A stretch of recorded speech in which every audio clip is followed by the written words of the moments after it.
In this GAT Flow how-to, we'll be covering onboarding users.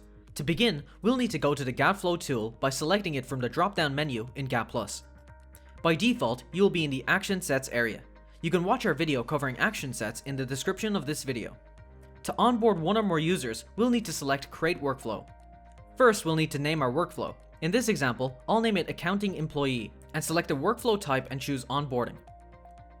Next, we'll select the domain the user will be onboarded to, and then choose the format of their email address.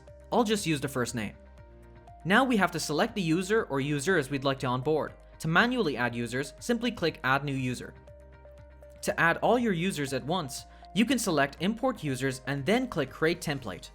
From here, you can select the eye icon to open and edit the template that has been generated. Once you've filled in the template with your users' details, you can select the checkmark and import those users all together. In this example, I'll be adding just one new user, so I'll click Add New User. I'll now fill in the user's information, including their first name, last name, and password.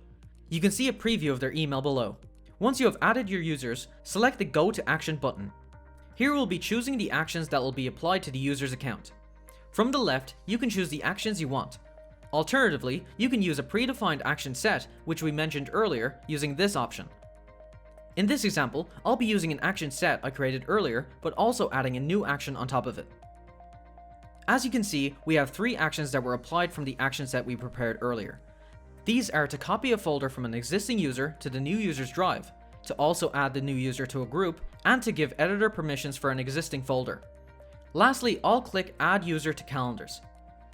We'll add them to this calendar and make them a reader. Once we're finished, we can click Send Approval Request.